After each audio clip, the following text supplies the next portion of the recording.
तो बच्चों last lecture में हमने पोटेंशियल एनर्जी बिल्कुल खत्म कर दी है। बिल्कुल आपको कंप्लीटली नॉलेज है कि भाई पोटेंशियल एनर्जी क्या है।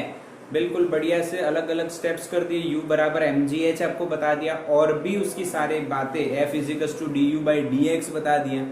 हाँ, ग्रेड ऑफ U भी आपको बता दिया। ये सारी बातें हमने बिल्कुल कंप्लीटली जान ली हैं। और अब हम क्या स्टार्ट करने वाले हैं बच्चों, तो अब हम आज देखने वाले हैं law of conservation of mechanical energy, जो आप पहली बार पढ़ोगे। कंजर्वेशन आपको पता है, पर law of conservation of mechanical energy ये पहली बार आप पढ़ोगे। Law of conservation of energy आप पढ़ चुके हो। एनर्जी क्रिएट नहीं होती, ना ही उसे आप डिस्ट्रॉय कर सकते हो। You can convert it only from one form to the another. Okay? ये सारी बातें आप पढ़ चुके थे, पहले से पढ़े हुए हो। आज हम जो देखने वाले हैं बच्चों, आज का जो हमारा टॉपिक है law of conservation of mechanical energy.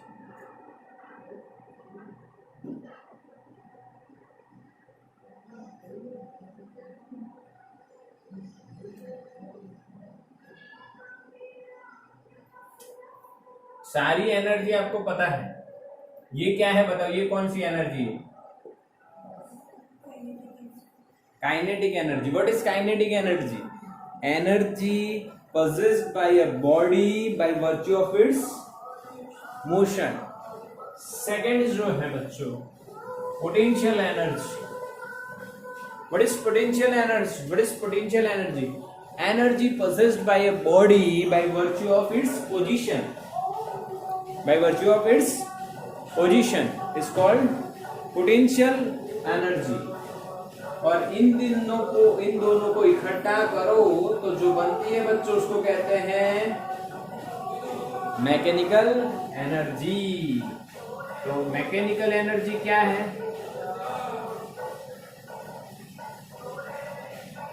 Mechanical energy क्या है? द समेशन और addition of kinetic energy and potential energy is called mechanical energy। समझ में आया बच्चों? यस और नो? क्लियर है ना? बिल्कुल।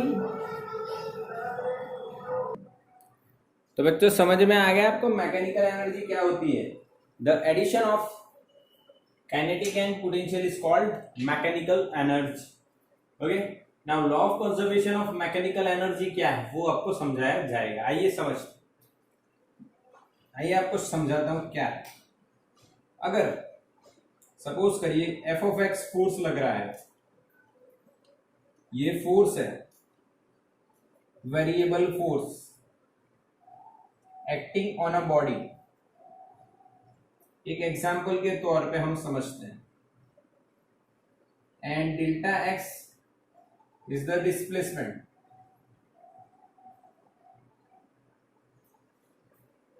तो मान लीजिए उसकी काइनेटिक एनर्जी में बढ़ोतरी हो रही है, इंक्रीज हो रही है। कैसे? तो एक एग्जांपल यहां पे मैं आपको बताता हूं। एक m मास है बच्चों, उसका फ्री फॉल हो रहा है। हाँ, मान लीजिए कुछ हाइट से, सपोज डेल्टा एक्स मान लीजिए। अच्छा, यानी आपको ये समझाने के लिए बता रहा हूं। जैसे ये ऑब्जेक्ट नीचे आएगा बच्चों, तो इसकी जो काइनेटिक एनर्जी जो 0 थी और पोटेंशियल एनर्जी जो थी वो मैक्सिमम थी mgh, वो काइनेटिक एनर्जी इंक्रीज होगी और हाफ mv² हो जाएगी, और पोटेंशियल एनर्जी जो होगी वो 0 हो जाएगी जब वो नीचे पहुंचेगा। मान लीजिए यहाँ पे हाइट h। तो आप बच्चों एक बात समझिए, यहां पे आप जो वर्क लिखोगे, वर्क एनर्जी थियरम आप लिखोगे, वो लिखा जाएगा डेल्टा के बराबर W। हाँ के ना? यस और नो? यस। बिल्कुल क्लियर बच्चों, समझ में आ रहा है? यस ना? हाँ कि ना? ओके चलो तो बच्चों, अभी यानी आपको समझ में आ गया कि work energy theorem kinetic energy के लिए आप अगर ये लिख रहे हो तो मैं यहाँ पे आपको कहूं वर्क पोटेंशियल एनर्जी थ्योरम जब आप लिखो तो जो वर्क हुआ और जो पोटेंशियल एनर्जी का चेंज हुआ यू, क्या वो यही रहेगा या आगे माइनस करना चाहिए? क्या करना चाहिए? आगे माइनस करना चाहिए। रीजन क्या है? आपने अगर काइनेटिक एनर्जी का चेंज पॉजिटिव लिया है इस केस में, अब देखो काइनेटिक एनर्जी इंक्रीज हो रही है, तो आपको एक और बात देखने को मिल रही है कि पोटेंशियल एनर्जी डिक्रीज हो रही है। डिक्रीज यानी चेंज नेगेटिव, इंक्रीज यानी चेंज पॉजिटिव। समझ में आया कि नहीं? हाँ के ना बच्चों? हाँ के ना? बिल्कुल क्लियर बच्चों, बिल्कुल क्लियर। हाँ, और इसमें आप इस माइनस को इधर से हटा के यहाँ पे लिख दो तो भी क्या है, दिक्कत नहीं होगी। यस और नो बच्चों? यस। अब हम क्या करते हैं, ऐड करेंगे इक्वेशन 1 एंड 2, तो लेफ्ट साइड ऐड हो जाएंगे डेल्टा के plus delta E, right side W minus W क्या बच्चों? 0, right side 0, W minus W 0, right side 0 हो गया क्योंकि भाई ये प्लस डब्ल्यू ये माइनस डब्ल्यू, यहाँ पे एनर्जी इंक्रीज हो रही है, यहाँ पे एनर्जी डिक्रीज हो रही है, इसलिए प्लस और माइनस हो गया 0। अब मान लो आप इस चेंज को बाहर निकालो और k प्लस यू को अंदर रखो तो चल जाएगा? यस, क्योंकि दोनों क्वांटिटी चेंज हो रही हैं, तो चेंज को मैंने बाहर निकाल लिया, अंदर k प्लस यू हो गया। अच्छा, k प्लस यू क्या होता है मेरे बच्चों? What is k plus you? Kinetic energy and potential energy के एडिशन को आप मैकेनिकल एनर्जी ई कहते हो, ई से डिनोट की जाती है, तो हम यहाँ पे लिख सकते हैं delta E is equal to 0। Yes और नो बच्चों? बिल्कुल सिंपल तरीका है, delta E is equal to 0। हाँ के ना बच्चों? समझ में आया? समझ में आया, बिल्कुल समझ में आया। बट यहाँ पे आपको एक बात याद रखनी है कि जो केस हम ले रहे हैं ये ग्रेविटेशनल फोर्स यानी कि कंजर्वेटिव फोर्स के बारे में ले रहे हैं। अगर कंजर्वेटिव फोर्स है then you can say this delta E is always 0, change in mechanical energy is 0, यानी कि बच्चों कंजर्व हो रही है, यानी यहाँ पे आप फाइनल माइनस इनिशियल करोगे इज इक्वल टू 0, तो e final is equal to e initial. अच्छा, ये समझ में आया कि नहीं? इसी को तो बोलेंगे law of conservation of mechanical energy, LCME, या ये बोल दो चाहे ये बोल दो, दोनों एक ही है। समझ में आ गया? What is law of conservation of mechanical energy? Under the effect of conservative force, the total mechanical energy of the system is always conserved, but the force must be conservative. Conservative होगा तभी यही बात होगी, नहीं तो बात ये नहीं होगी। तो ये आपको समझना है। अब यहाँ पे आपको एक और बात लिख सकते हो, K final plus U final is equal to K initial plus U initial, ये भी आप कई जगह यूज कर सकते हो। तो बच्चों समझ में आया कि नहीं? बिल्कुल पक्का। काइनेटिक एनर्जी और पोटेंशियल एनर्जी के एडिशन को आप मैकेनिकल एनर्जी बोल रहे हो और मैकेनिकल एनर्जी कंजर्व होती है, ये आपने देखा यहाँ पे। ठीक है, समझ में आया कि नहीं? ओके, तो इसका स्क्रीन शॉट ले लो, फिर हम प्रैक्टिकल एग्जाम्पल समझते हैं मेरे बच्चों। चलो बच्चों, एक फ्री फॉल का एग्जाम्पल थ्योरी में दिया है, वो हम पढ़ते हैं, आपको फील करवाते हैं कि एग्जाम्पल जो है वो किस तरह से आपको समझना चाहिए। फ्री फॉल होना यानी मान लो बच्चों ये गेंद है जो ऊपर से गिर रही है। जब वो ऊपर है बच्चों, मान लो गेंद यहाँ पे, उसका मास m है, ये गेंद यहाँ पे है, ठीक है, और ये ऊपर से गिर रही है, m मास है, कितनी हाइट से गिर रही है बच्चों? तो सोच लो h हाइट से गिर रही है, ओके। और यहाँ पे कहीं पे बीच में आती है, और ये जो हाइट हम मान लेते हैं, मान लो ये स्मॉल h मानते हैं बच्चों, ठीक है, कुछ ना कुछ यहाँ पे हम समझेंगे इसमें, और ये फाइनल उसकी पोजीशन है, यहाँ पे जब आती है उसकी वेलोसिटी कुछ ना कुछ होगी when it hits the ground. आपको पता है कि वो जब ग्राउंड को हिट करेगी तो अंडर रूट 2g हाइट, अरे हाँ के ना बच्चों, यस और नो? ये पोजीशन 1 कह दो, इसको पोजीशन 1 कह दो, 1 अंदर लिख दो, first position, second and third, ठीक है। तो जब हिट करेगी यहाँ पे फाइनली, तो आप बोलोगे V capital H is equal to under root 2GH, क्या ऐसा पढ़े हैं हम लोग? अरे हाँ के ना, बड़े यस। चलो, तो वो आता है कैसे? तो वो हमने यहाँ पे ये जो इक्वेशन डिराइव किया था कि मान लो एक ऑब्जेक्ट है बच्चों, वो कैपिटल H हाइट से गिरता है under the influence of gravity, अगर वो यहाँ पे पहुंचता है तो इनिशियल वेलोसिटी 0 होती है, फाइनल वेलोसिटी कैसे निकाली?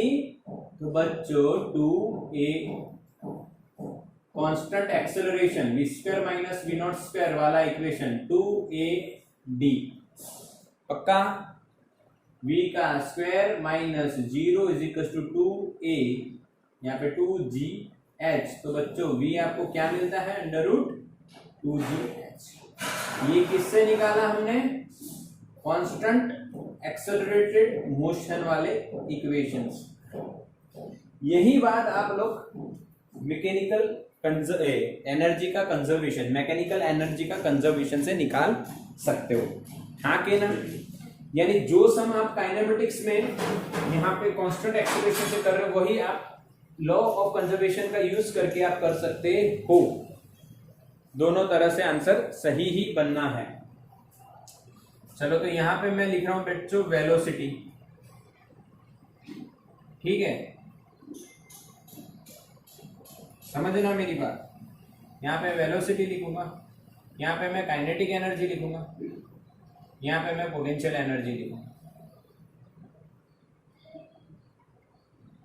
इसको हम रेफरेंस लाइन मानेंगे जहां पे पोटेंशियल एनर्जी 0 हो जाएगी। तो पहले केस में आप क्या बताओगे? वेलोसिटी क्या है? 0, तो काइनेटिक एनर्जी 0, तो पोटेंशियल एनर्जी mgh। अरे हाँ के ना, यस और नो? यस, बिल्कुल समझ गए। अब चलते हैं सीधा लास्ट केस में, बाद में बीच में आएंगे, अभी पहले यहाँ पे समझ लेते हैं। यहाँ पे velocity under root 2gh, kinetic energy k final, this is k initial, आगे ना k final half mv square. बच्चों सॉल्व करेंगे इसको, हाफ m v का स्क्वायर यानी बच्चों 2gh, तो बच्चों 2 गया तो क्या बचा? हाँ, और पोटेंशियल एनर्जी क्या हो गई? 0। अब यहाँ पे इन दोनों का एडिशन करो, काइनेटिक प्लस पोटेंशियल कितना हुआ? mgh। यहाँ पे करो काइनेटिक प्लस पोटेंशियल, क्या हुआ? mgh। अरे हाँ के ना मेरे बच्चों, इसी को तो बोलते हैं law of conservation of mechanical energy. चलो, इसको भी हटा देते हैं, ये भी हटा देते हैं। आपको समझा है मैंने, ये अभी ये ऑब्टेन करेंगे, ये हमें पता ही नहीं है, ये हम पढ़े ही नहीं है, ऐसा मान लो। तो final kinetic energy half m vf square. अब ये vf कैसे आएगा? देखो, यही आंसर आएगा जो हम लोग काइनेमेटिक्स में पढ़े थे, वही आंसर हम लाने वाले हैं, समझ में आ जाएगा। देखो, हम लोग बात कर रहे हैं पोजीशन 1 और 3 की। तो law of conservation of mechanical energy लगाओ तो इनिशियल मैकेनिकल एनर्जी या final is equal to initial. तो भाई फाइनल क्या है आपको पता है, kinetic plus potential half M V F square is equal to initial क्या है, दोनों का एडिशन करो एम जी एच। तो भाई एम मरा तो वी एफ आपका आ गया 2gh का वी एफ स्क्वायर आके ना, तो वी एफ आपका आ जाएगा √2gh। क्या बच्चों वही आंसर आ रहा है जो काइनेमेटिक्स में हम लोग थर्ड चैप्टर में मोशन इन 1D में हम देख रहे थे, मोशन इन 1D में हम देख रहे थे। अरे हाँ के ना मेरे बच्चों। तो बच्चों दिखाई दे रहा है और सुनाई भी दे रहा है और महसूस भी हो रहा होगा कि फीलिंग करवा दी सर ने, फील करवा दिया सर ने कि भाई mgh कैसे आता है। सर आप क्या कह रहे हो, कुछ मैसेज कर रहे हो यार, लाइव लेक्चर में तुम लोग बहुत मैसेज करते हो, इतना मैसेज तो दिन भर नहीं आता है, इतना मैसेज मत करा करो, नहीं तो क्या होगा पता है, हमें बैन कर दिया जाएगा। यहाँ पे इतना मैसेज करते हैं हमारा बिना काम का। चलो काम के मैसेज करो बच्चों।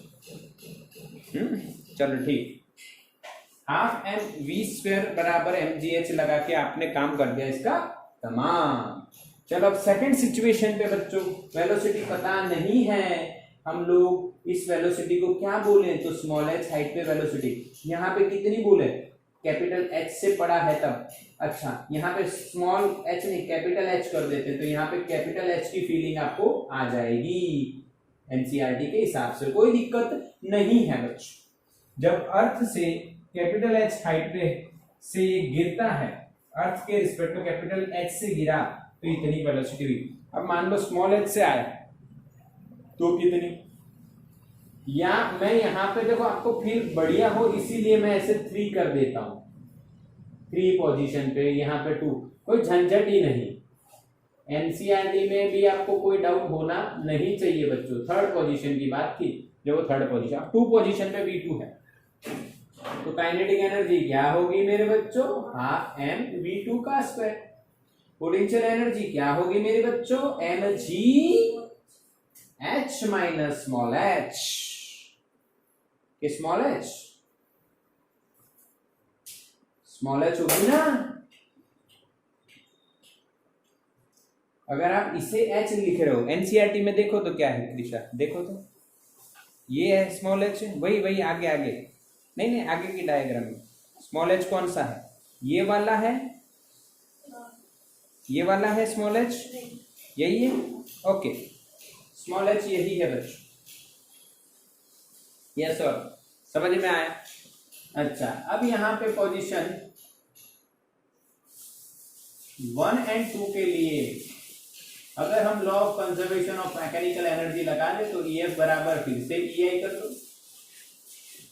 अब E final, 2 is final, final पे क्या होगा बच्चों, half M V2 square plus mgh small is equal to initially क्या होगा 1 पे mg कैपिटल H, m सब जगह है निकाल दो तो V2 का स्क्वायर क्या आएगा मेरे बच्चों, ये g इधर आया h माइनस स्मॉल h और ये 2 ऊपर आ जाएगा, तो V2 क्या आया बच्चों, under root of 2g height, जितनी हाइट से वो पड़ा है, कितनी हाइट से पड़ा बच्चों, जब वो 2 पे आया तब, तो ये हाइट कितनी हुई बच्चों, h माइनस h, तो यहाँ पे जो वेलोसिटी होगी क्या होगी, under root 2g h minus h, यहाँ पे होगी वो क्या होगी, अंडर रूट 2g, कितनी हाइट से गिरा भाई, h। बोला हाँ के ना मेरे बच्चों, यस और नो,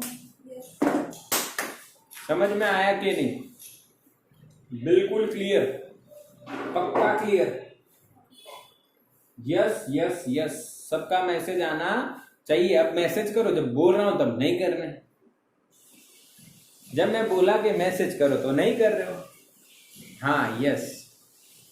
अच्छा अब मेरी बात आप क्या समझो, एक और फील करवा दूं थोड़ी सी, देखो यहाँ पे जब बॉल है बच्चों रेस्ट पे है, तब उसके पास टोटल एनर्जी कितनी है, पोटेंशियल mgh, जैसे वो नीचे आएगी तो पोटेंशियल एनर्जी घटेगी और काइनेटिक एनर्जी बढ़ेगी। यहाँ पे जब आई तो mgh जो था कैपिटल एनर्जी, उसमें से थोड़ा काइनेटिक बना और थोड़ा पोटेंशियल बचा, और फाइनली यहाँ पे आया तो पूरा पोटेंशियल काइनेटिक में कन्वर्ट हो गया। इसी को तो बोलते हैं law of conservation of mechanical energy. बच्चों फील आया? चलो स्क्रीनशॉट ले लो। तो इसको हम थ्रो से भी कंपेयर करते हैं। This is free fall, we can also compare this logic with the throw. Okay, here the reference point is surface of the earth. You can take any reference, you can take any reference. Okay, now second example लेते हैं बच्चों। यहां पे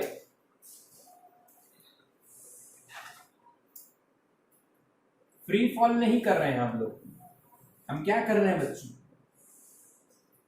throw कर रहे हैं। अब हम थ्रो कर रहे हैं, समझना।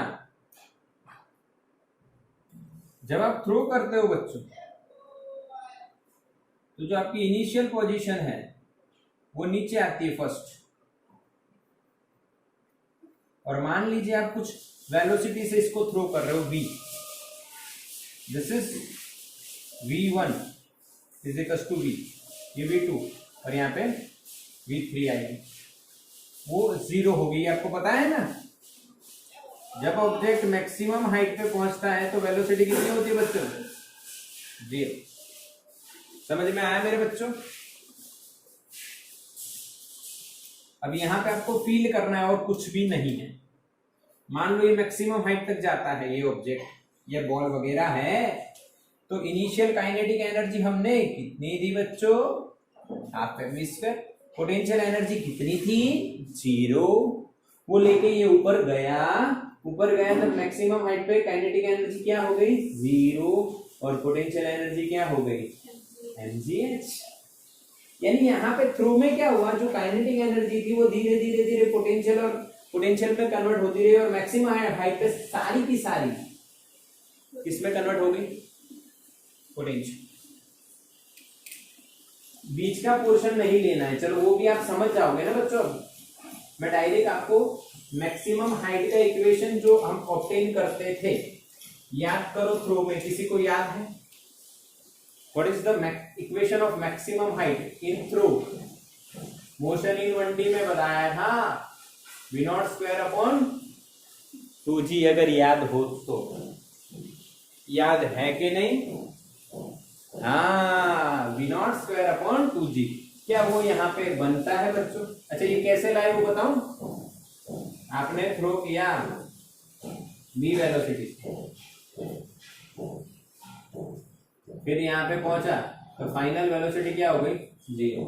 हाइट कितना ट्रैवल किया भाई? मान लो h। तो यहाँ पे एक्सेलरेशन है g जो नीचे है, इसलिए माइनस ले लो।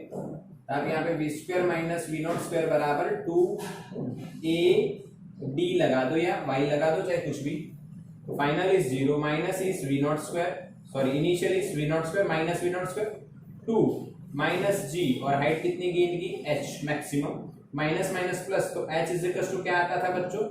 v0 square upon 2g। आगे ना बच्चों, max height equation for throw using the constant acceleration equations। Okay, आगे से लेके आते थे। अब ये ही बात आप पोजीशन ले लो 1 and 3। आप ऐसा मत सोचना सर 2 क्यों नहीं लिखा? 2 भी लिख सकते हैं, कोई दिक्कत नहीं है।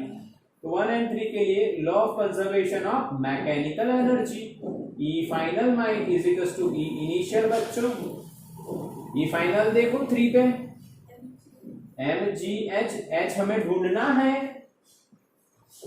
ओके, E इनिशियल देखो बच्चों, हाफ mv स्क्वायर, दोनों का एडिशन करना है, ये तो 0 है। अच्छा बच्चों, मान लो ये v0 है, तो यहाँ v0 आएगा, यहाँ पे भी v0 आएगा बच्चों। h बराबर आप क्या लिखोगे? mm कट हो गया, v0 का स्क्वायर अपॉन 2g आ गया। क्या बच्चों सेम इक्वेशन आ रहा है?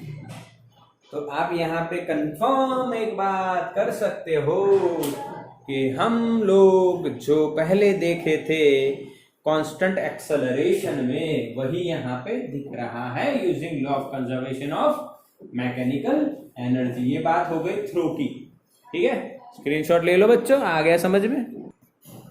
तो बच्चों हम लोग कौन कौन से इक्वेशंस देख लिए अभी की, हमारी जो थियरी है वो बता देते हैं। हम लोग लास्ट लेक्चर से बात करते हैं तो पोटेंशियल एनर्जी में चल रहे थे हम लोग। तो पोटेंशियल एनर्जी का आपने सम देखा बच्चों, U बराबर mgh, ठीक है। उसमें आपने ये भी देखा डेल्टा U बराबर माइनस W। तीसरा आपने फोर्स और U का रिलेशन देखा, आगे माइनस। इसमें वेक्टर में अगर आप जाते हो तो आपको ग्रेड ऑफ U करना है। और चौथा आपने देखा है law of conservation of mechanical energy, जिसमें E फाइनल E इनिशियल के बराबर होता है। तो ये हमारे इक्वेशंस हो गए बच्चों अभी तक के। और हम आज और कल, आज हमारे पास 10-15 मिनट बचे हैं, उसमें हम कुछ सम्स देखेंगे मॉड्यूल में से जेईई के, और कल भी हम देखेंगे। और law of conservation of mechanical energy का एक सम ऐसा देखेंगे जो एक खुद में एक बड़ी थियोरी है, जो एनसीईआरटी में दिया है, वर्टिकल सर्कुलर मोशन। क्या देखेंगे बच्चों? वर्टिकल सर्कुलर मोशन, ठीक है। तो हम स्टार्ट करते हैं बच्चों। तो एक सम हमारे पास मॉड्यूल में बहुत ही बढ़िया सम है। लिनार्ड एंड जोन्स नाम के दो साइंटिस्ट थे, उन्होंने एक एक्सपेरिमेंट किया, इंटरमोलिक्यूल फोर्स की बात करी, उसमें डाई एटॉमिक मॉलिक्यूल से उन्होंने स्टार्ट किया और एक इक्वेशन बनाया पोटेंशियल एनर्जी का।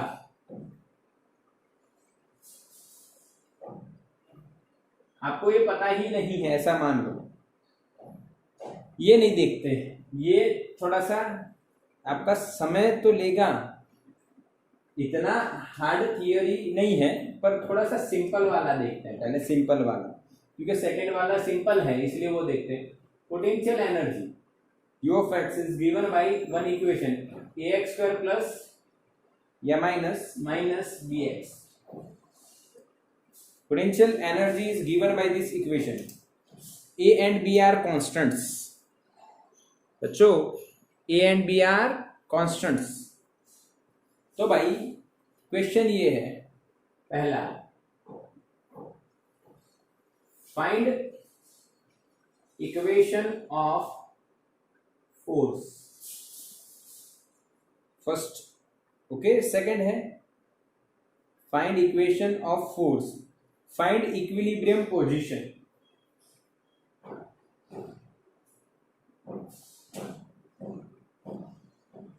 किस पोजीशन पे वो इक्विलिब्रियम है। तीसरा क्वेश्चन है find potential energy at equilibrium position. यानी ये तीन क्वेश्चन इन्होंने हमसे कर लिए बच्चों। यस और नो, समझ में आया? बिल्कुल सिंपल तीन क्वेश्चन। देखो ये कॉमन क्वेश्चन है, we have given potential energies equation. Potential energy depends on position x, okay. x जैसे चेंज होगा वैसे पोटेंशियल एनर्जी आपकी चेंज हो जाएगी। A and B are constants, A and B are positive constants,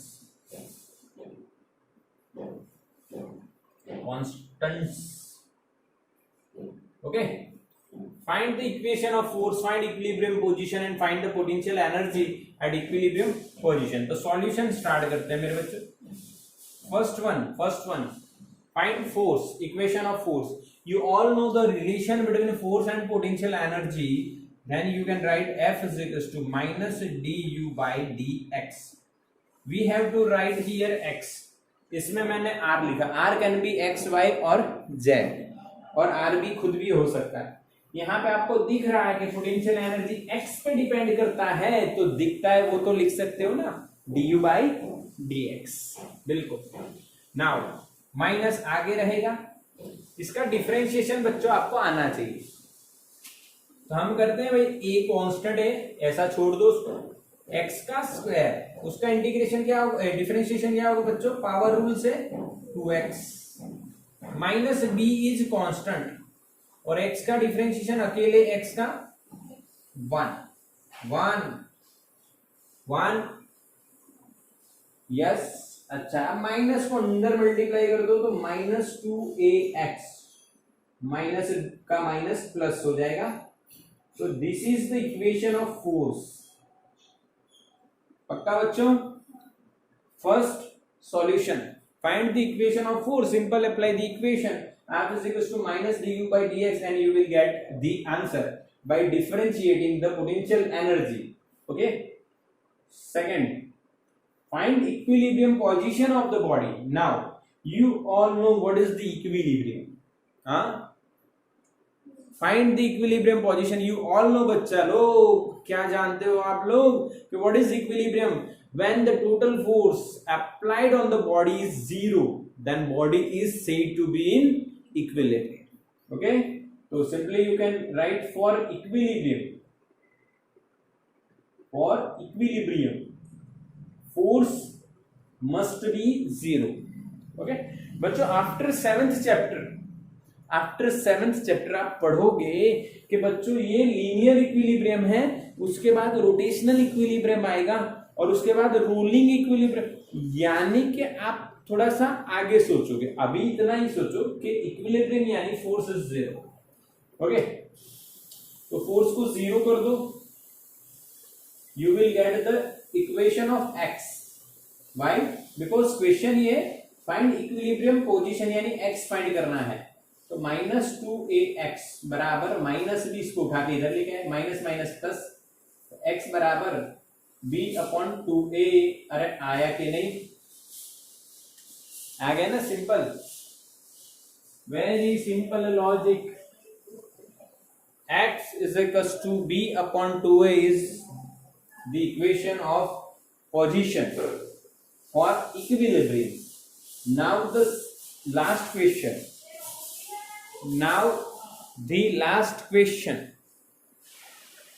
Find potential energy at equilibrium position.